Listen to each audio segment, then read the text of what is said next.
Magandang hapon. Good afternoon sa lahat. Good afternoon to everyone. This is Justin Talk News Beats. At this afternoon, marami tayong pag-usapan. Napaka-exciting at napaka puzzling. Hindi natin malaman kung anong susunod na pangyayari. So magandang i-discuss natin, then we will make our reactions, our views on the matter at hand. Before anything else, I would like to request you to share, like, and subscribe. Isa-isa lang ang subscription, okay na sa akin. Then try to ring that notification bell anytime na mayroon tayong broadcast or vlog. You will be notified immediately. So for this afternoon, yun nga, sabi ko sa inyo na ang pinaka-hot topic naman talaga ngayon, yung upcoming peace rally ng Iglesia ni Cristo. Yun ang sabi nila, day-day daw. Marami nagtatanong sa akin, ano ba yung day-day? Marami sa atin, hindi pa pinanganak niya sa term. When that term started when the invasion of Normandy. Buhay na ba kayo noon? Normandy and Dunkirk, alala, ng pagpasok ng mga Allied forces sa Europe para i-liberate ang mga countries that were occupied by Germany. So ayun, day-day yun. So, if you have seen movies, old movies, Longest Day, Battle of the Bulge, mga ganun, Bridge of Remagen, nandyan yun, day-day yun, yung Operation Market Garden, mga ganun. Kung mahilig kayo sa mga classic war movies. But ginawa ko lang yun para naman ma-recall natin yung mga big event na nangyari the past years sa ating history. Yun nga ang World War II. Ngayon, itong upcoming rally ngayong January 13, there are a lot of explanation bakit January 13, but I will not delve on that kasi masyadong yung reason why January 13. I think it is the only date na convenient para sa lahat ng mga member ng Iglesia ni Cristo. Kaya yun ang pinili nilang time na magkaroon ng rally. So there are a lot of argument kung ano ba talaga ang dahilan na gaganapin nila yung rally na yan. Maraming nagsasabi it is only a peace rally, pero hindi ko pinapangalan na peace rally. Why? We are not at war. Sabagay, we're at war with with the poverty right now, and there's war in the Middle East. So possibly in Ukraine may war, so we should have a rally for peace. But dito sa atin, bagay na ang mga NDF, mga leftist, communist, wala na more than at peace na sila dyan sa Kongreso kasi may mga positions na sila at they're receiving a large sum from the speaker. So at peace na sila. But this rally is actually nomenclature, yung terminology lang ng rally na peace or what, ang medyo hideous. Pero hindi yan kasalanan ng tama yung ginawa ng Iglesia ni Cristo. Kasi if you trace back yung first time na nag-declare sila ng rally, it was not a peace rally, but purely doon sa programa na saganang mamamayan, yung kay Congressman Marcolita ng simula yan, doon ina-announce na magkaroon sila ng rally in support and against the impeachment of VP Sara. Yan ang basis. Then later part of January,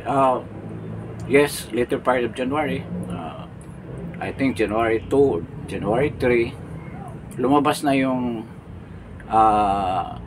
word na stand against injustice. Stand against injustice. So, parang subdued masyado yung term na yan, kaya hindi na pinalabas ng Iglesia ni Cristo. At saka ang fear nila na baka matulad dito ng mga rallies ng maisog na napaka maisog nga, which is matapang in Tagalog, na talagang head-on ang ginawa nilang pag-present ng mga rallies nila. So, talagang pinipigilan yun ng mismong administration. Hindi na tayo magpakunwari. The pressure come from the executive and the speaker, of course, na hindi talaga i-post through yung mga rallies ng maisog. As much as possible, pipigilan yun. But those rallies talaga help in awakening a lot of people who were not informed about the real situation of the country. Malaking bagay ang maisog rallies. And parang nag-polarize sila, na-polarize yung mga tao from merely passive, ngayon nagiging active na sila. Active in the sense na sumasama na sila sa mga rallies. The later part of the maisog rallies, you can remember, sa Liwasang Bonifacio, dumami ang mga tao. At yung mga speaker na medyo nagdalawang isip pa na lumantad sa mga rallies na yun. But sa tagal na ginawa yung rallies at pakiramdam ng mga organizer, medyo hindi ganong kinagat ng mga tao. But in this week's next week's actually January 13th rally, lahat na mga recipe na dapat mayroon ng isang rally na massive protest, massive rally, ay nandyan na sa rally na yan. Bakit? Alala ninyo, aside from the impeachment of VP Sara, yung budget, kasi na-expose ang mga corruption na matagal na nilang inalagaan na hindi mabulgar by conniving or by sabihin na natin pag-finance sa mga mainstream media na hindi na mailabas sa kanilang mga news or sa kanilang mga discussions in their TV stations para malaman ng mga tao. Pero dahil nga sa kakulitan ng mga vloggers, mga influencers, talagang nabuyang-yang sa publiko ang korupsyon na predominant dyan sa Kongreso, especially sa House of Representatives. Yan dyan talaga ang ulo ng korupsyon. Then of course, nandito rin sa executive at saka maraming mga cabinet secretaries that are into corruption also. Medyo nakakawala lang sila, dahil alam mo naman kung gaano kalinyan ang presidente natin ngayon at gaano ka-weak. So, ganyan ang basis nung pag-iba ng Iglesia ni Cristo from protect Inday Sara against impeachment or support against Sara, VP Sara against impeachment. Tapos yung ginawa nila para hindi mapipigilan talaga ang rally na yan na ngayon gaganapin ngayong January 13, wala na yung mga wala na yung mga shall we say, yung mga slogan. Wala nang sloganeering like stand against injustice. Nung una pa lang nila pinipresent yan para maiwasan nila ang resentment or pagdududa o galit ng administration at hindi sila payagan. So, disallow sila na gumamit ng mga public spaces like Liwasan at ngayon, mabuti nga in a bigger venue which is Carino Grandstand sa Lunita, sa Rizal Park. para hindi mapigilan yan, ang ginawa nila, they use sa mismong statement ni PBBM. Kasi actually, sinabi ni PBBM yun as a cover up lang sa totoong balak nilang gagawin para hindi siya madamay. Pero yun ang ginamit ng Iglesia ni Cristo. Sa paanong paraan? Sinabi nila na sumunod lang kami sa utos. Sabi ng iba, request na PBBM sa mga congressman. Pero very contradicting, iba ang ginagawa ng Kongreso kaysa sinabi niya na hindi niya sinusuportahan yung impeachment ni BP Sara. But the truth is, yun lang, palusot nila yun para si BBM hindi madamay sa galit ng mga tao. At hindi nila inakala na ganyan karami ang susuporta kay BP Sara at ganyan katindi ang galit ng mga tao na itong rally na darating, maraming nagkaroon ng commitment na a-attain sila. It is a working day for the private companies, for those companies or those workers or employees outside the metro, outside of Manila. Hindi sila exempted doon sa work nila. Dahil pag I understand, Manila lang ang declared holiday or walang no work. Yung school wala ring pasok, para daw hindi maabala yung mga empleyado na papasok dahil nga sigurado magkaroon ng traffic at magkaroon ng kahirapan sa pagsakay. So ang ginawa nga ng Iglesia ni Cristo, doon nagsimula kina Congressman Marcolita na sumunod lang kami sa sinabi ni President BBM na ayaw niya ang impeachment kay BP Sara. It's a waste of time, hindi yan progressive, at maraming trabaho ang maantala diyan sa impeachment na yan, kaya ayaw niya. Yun ang sinabi nila, na sila sumang-ayon doon sa sinabi ni PBBM. So yun ang basis nila. So ito na, magaganap na yung rally by Monday. Ang tanong, masusunod kaya yung sinasabi na peace lang ang pag-uusapan? Actually, they have not mentioned na prayer rally. Pero if you are a sect or religious sect like Iglesia ni Cristo, it is always prayer rally. Yung ibang mga sekta, ganyan, prayer rally lang kung mag-ipon-ipon kayo. Kasi ang pinaka-center ng inyong gathering is praising the Lord. Kaya, prayer yun. Pero this time, peace ito. So, pwede tayong nag-usap ng ibang bagay. Kasi hindi naman prayer eh. We're not here to pray. We talk about peace.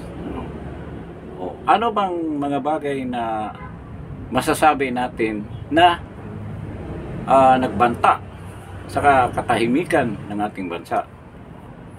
Simple lang, sabihin doon siguro sa mga spokesman, kasi hindi natin alam kung sino magsasalita. Pero definitely, si Congressman Marcolita, isa sa mga main speaker dyan, dahil siya ay represents the Iglesia ni Cristo sa Kongreso. Klarong-klaro yan. So, there's no doubt na si Representative Marcolita will be one of the speaker. So, huwag naman natin sabihin na nang sabihin doon ni Marcolita about peace lang.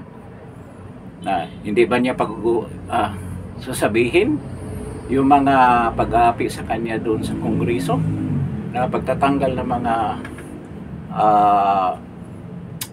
tawag nito, mga committee niya na dapat nandoon siya, membership of the committee na napaka-importanting committee na supposed to be member siya at nagko-contribute na member para sa kabutihan kung gumagawa sila ng batas with regards to a certain issue. Isa siya sa mga vocal and very active member na nagbibigay ng kanyang kaalaman tungkol sa batas. Inalis sa kanya yan. Hindi ba niya ang pag-usapan? Yung mga bagay-bagay na nangyari during the Quadcom hearing.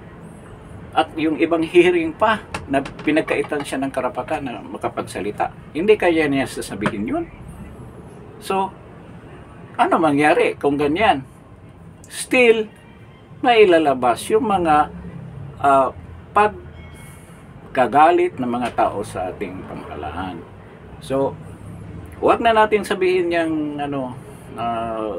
kahit na alam nila to, pakinggan nila tong vlog ko. At naniwala ko na alam nila yun, na hindi yan, kahit naman sinabi ng iglesia na huwag kayong sumigaw ng resign BBM, mapipigilan mo ba yan kung millions or thousands, or ang estimate is 1 million for the members only? How about the KOGC? Baka nga 2 million ipapadala ni Pastor Kibuloy dahil nakakulong siya is under operation. At saka mismong mga KOGC members were oppressed, and this is the time that they can show their revenge, parang revenge na, no? Or they can voice out na yung kaapihan na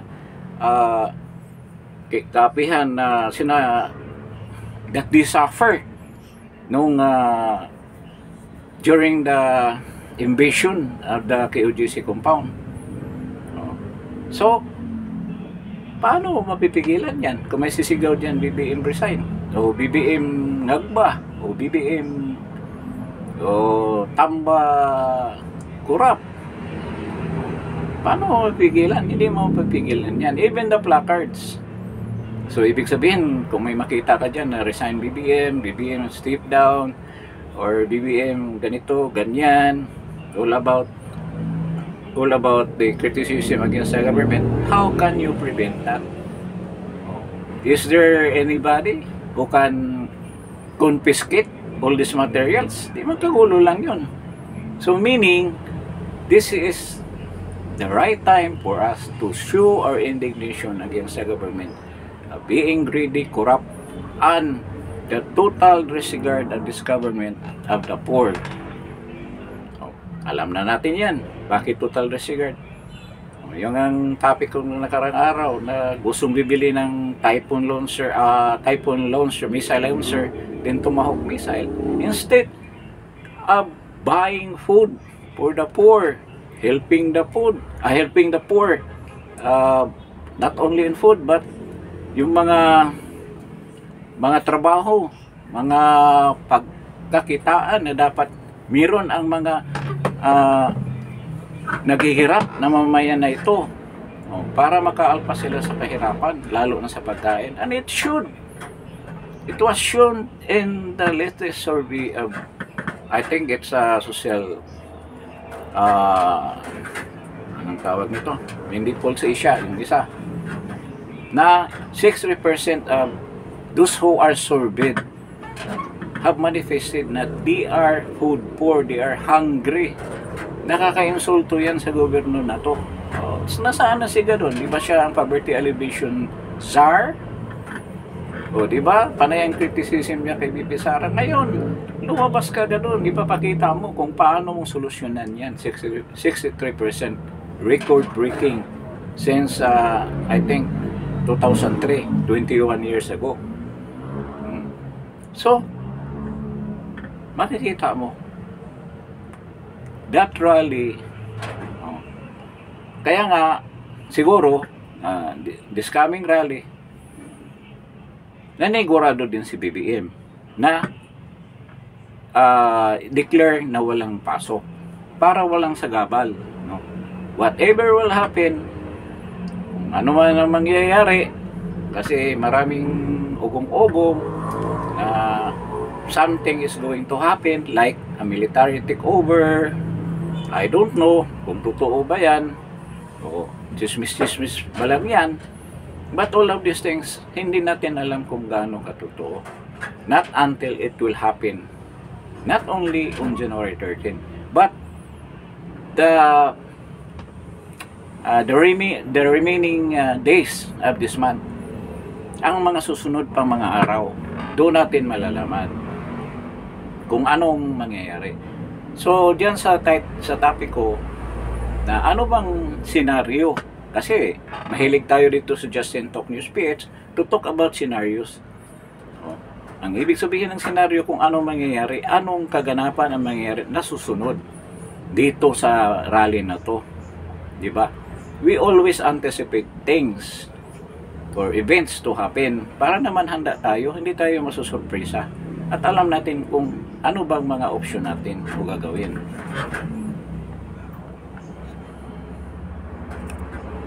So, ganun lang. And ito, kung mangyayari man, ang unang lalabas dyan, of course, yung mga iglesia, they have choose some speaker. Paano na lang kung darating invited si PRRD. Pero si PRRD kasi pag mga ganyang gathering, yan, hindi yan nagsasalita ng diretsahan. Hindi siya katulad ng iba na bombastic. Pag mga ganyan, lang yan, sa daplis-daplis lang yung mga salita niya. But, if darating si PRD, what does it mean? Talagang, this is a total, what we have anticipated na mangyari ay mangyayari. So, diyan sa topic ko, tinanong ko, what will happen in the next, ang susunod na senaryo. Nakalagay dyan, pre-rally lang ba ito? Peace rally lang ba? Pagkatapos wala na. Wala na. Back to normal. Back to the abnormal situation. Yung situation natin ngayon, na puro kahirapan ang nadadama ng mga tao, na-experience ng mga tao, whether you are in the middle class or except ng mga alta, mga oligarch, hindi sila nagsasuffer, but they are only 1% of the population. How about the 99%? Even the middle class, halos mabubura na yung middle class natin. We can no longer identify kung sinong middle class dahil nga sa pagtaas ng mga presyo ng mga bilihin natin. Everything has rise up to a level that we have not expected. Sobra ang pagtaas ng mga bilihin at mga services sa bansa na ito. So I don't know kung kailan ito matigil, and I hope this rally will trigger, I'm praying, into something that will change the present situation ng ating bansa into a better one. I'm not initiating, kailangan tayo mag-reveal. There are other ways na para natin maganap ang gusto natin mangyari. Sa ibang bansa, nagre-resign yung presidente. I heard sa Canada, the Prime Minister had just resigned. Pero dito, do you believe he will resign? He will hold into his power by all means. Ganyan ang mangyari dyan. So, kung peace rally lang, pagkatapos wala, uwian ng mga tao, nothing will happen. The same, the next day, you will face the same problem again. Ganun pa rin. Ganun lang. The Filipino choose to be like that. But, if that event on January 13 will be the culminating event for a People Power 3, mas maganda. And I hope and I pray that it should be peaceful. Ang problema lang dyan, baka naman maglabasan yung mga APC galing ng Aguinaldo o saan man galing yung mga armored personnel carrier like nung nangyari ng People Power martial law declaration nung father ni BBM, si President Marcos. Naglalabasan yung mga APC, mga sundalo naglalabasan. 6x6 puno ng sundalo, ng mga sundalo nagtatalunan sa Kung mangyari yan, pupunta tayo sa malubhang sitwasyon. And I don't know anong gagawin ng mga military na nagpapahayag na susuportahan nila itong rally na to. Ano kayang gagawin nila? Will they fight head-on ng kapwa nilang mga sundalo na nasa gobyerno? Or they will try to convince, kukumbinsahin nila na you withdraw your support on the Commander-in-Chief para maayos natin tong bansa natin. But the way money is being used to change sides, to change decisions of some very important officers of the AFP, delikado ang sitwasyon. But I don't know if it will result into a shooting war. Hindi pa nangyayari, sa bagay nangyari na yan nung mga kuritas during the time ang Gringo Hunasan, kay Cory Aquino. Ilang kuritas tayo? Around 9. But hindi nga naging successful yun. But if mangyari ang the same event na mayroong mag-aklas na military right now, they have the full support of the people. Makikita mo naman lahat ng mga service, lahat ng mga panayam ng media, whether vlogger, whether yung mainstream media, hindi lang yan lalabas kasi puputulin din ng editor-in-chief yan. Hindi yan ilalabas. Pagdating ng salamisan ng editor yan, wala yan. Kasi hindi nga pwede. Layo nila yung nangyari nung martial law ni senior, mangyari din sa kanila kung magkaroon ng martial law. And I think yan ang tinitingnan nila. Lalo na si Tambi, yan ang tinitingnan na option.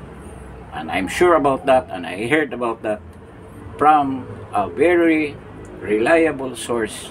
That's the option that they will do if anything gets worse sa rally na to.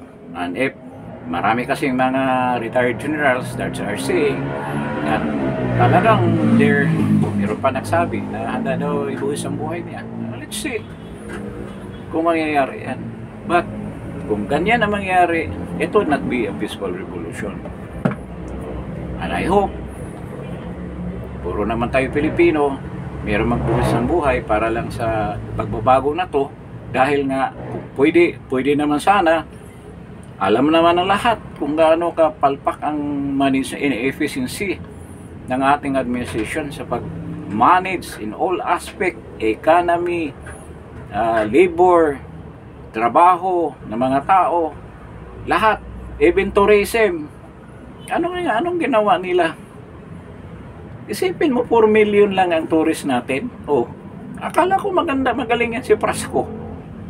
Sasalita pa na i-privatize daw niya lahat. Pati Panglao, i-privatize pa. Airport, pati Cebu. Nakakahiya naman yan. That's the only way na ma-attract yung mga tourist natin. That is not the way.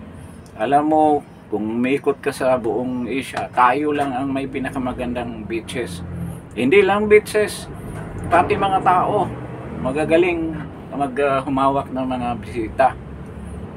Mga ugali ng mga Pilipino, iba talaga. Umikot ka kahit saan, Malaysia, Indonesia, kahit yung Bali na pinag-iabang nila, malayo yan sa mga beach natin.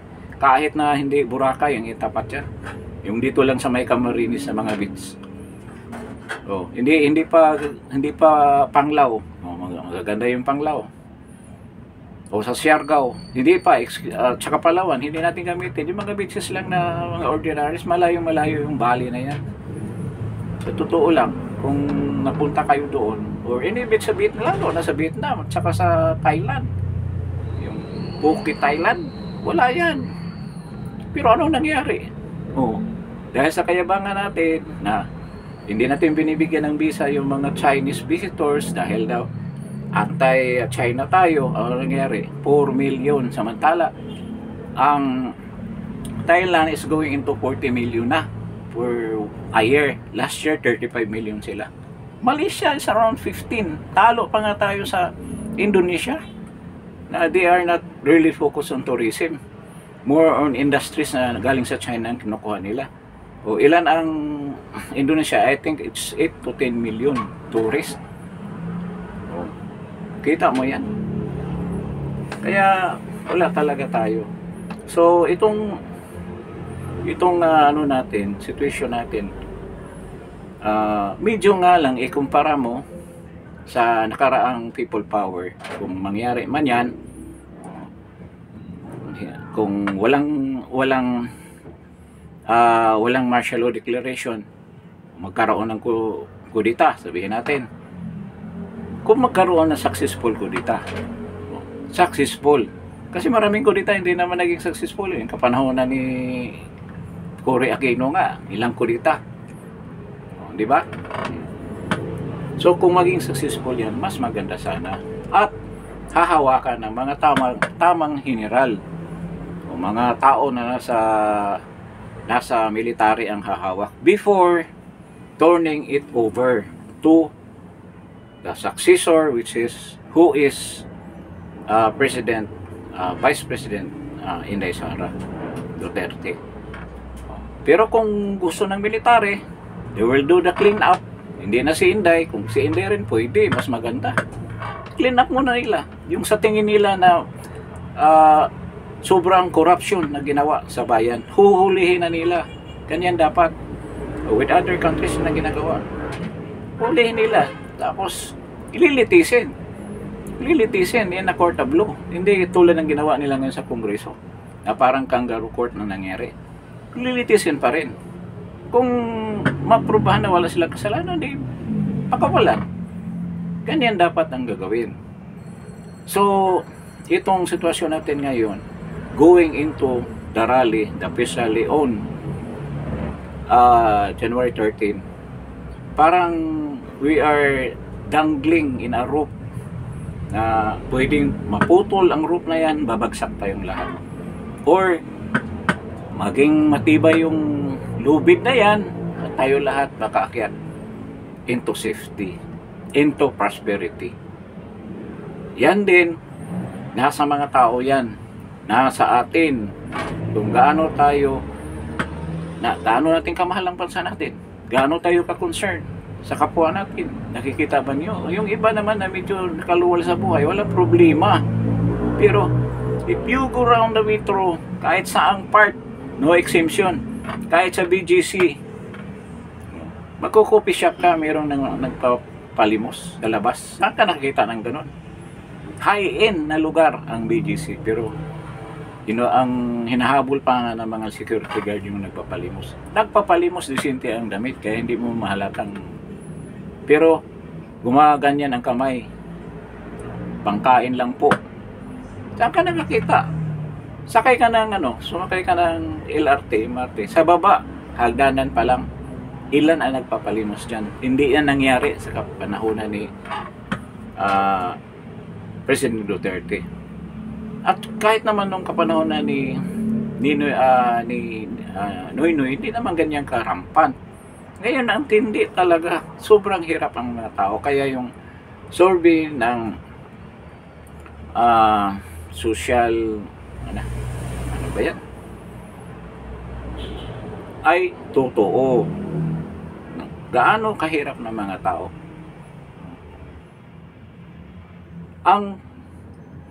Wala tayong investor, isa yan sa mga bagay na nagpigil sa ating development.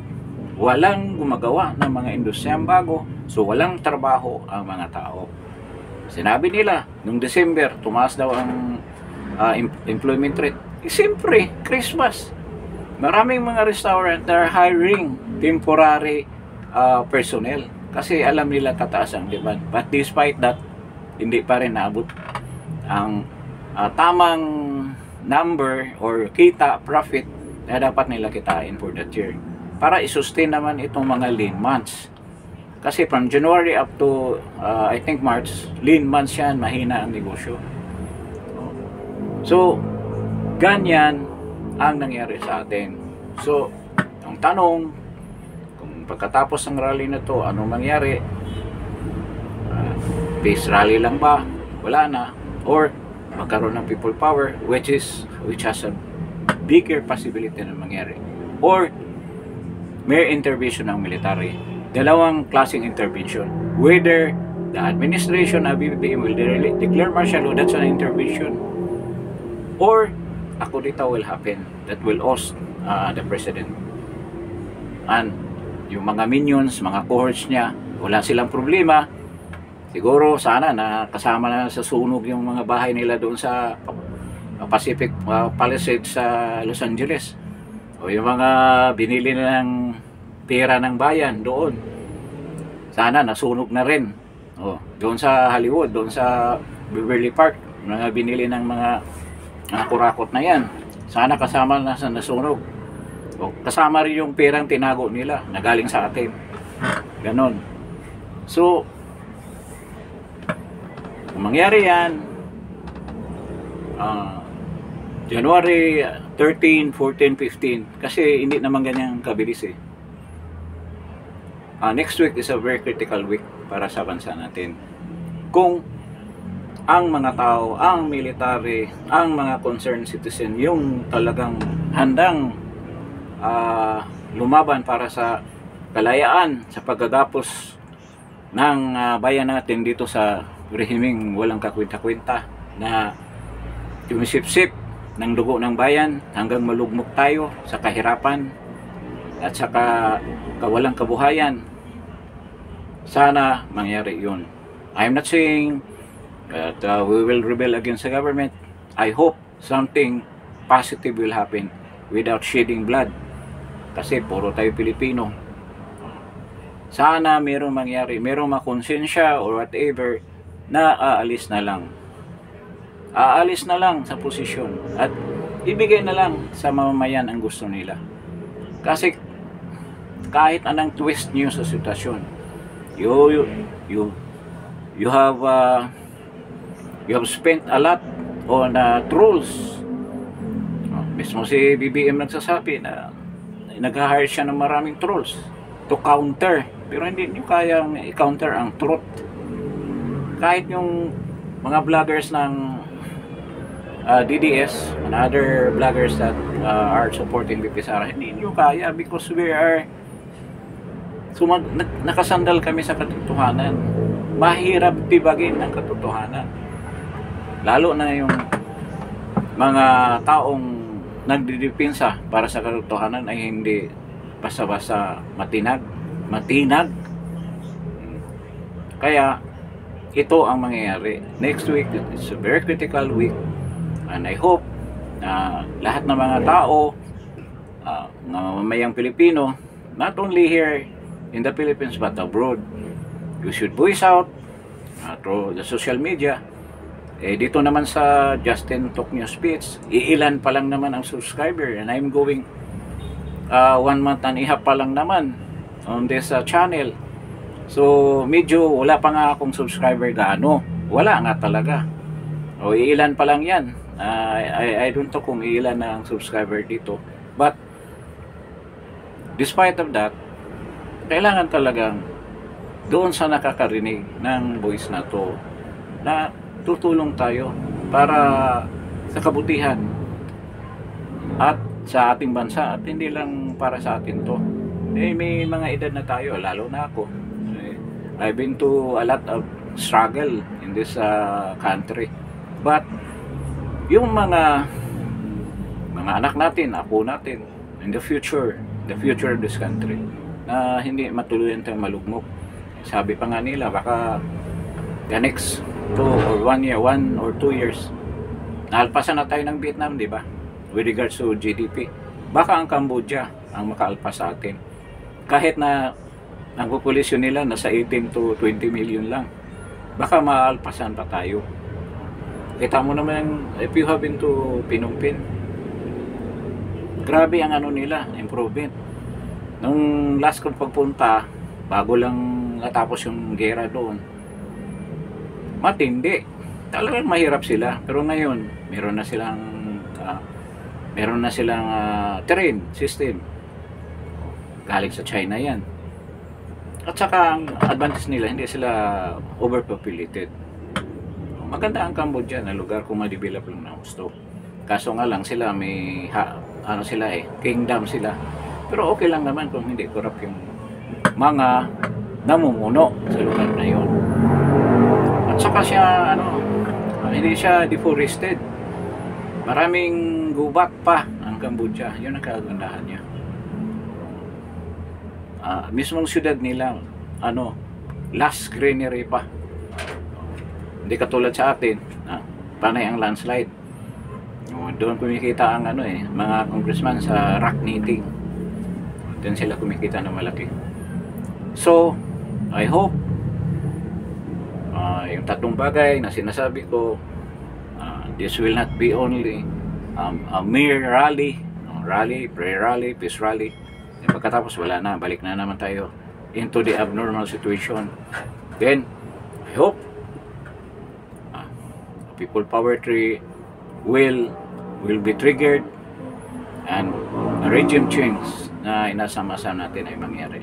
And I hope it will not be bloody. Yun siguro ang sabihin natin na kailangan ipairal natin ang kapayapaan sa bansa natin by talking.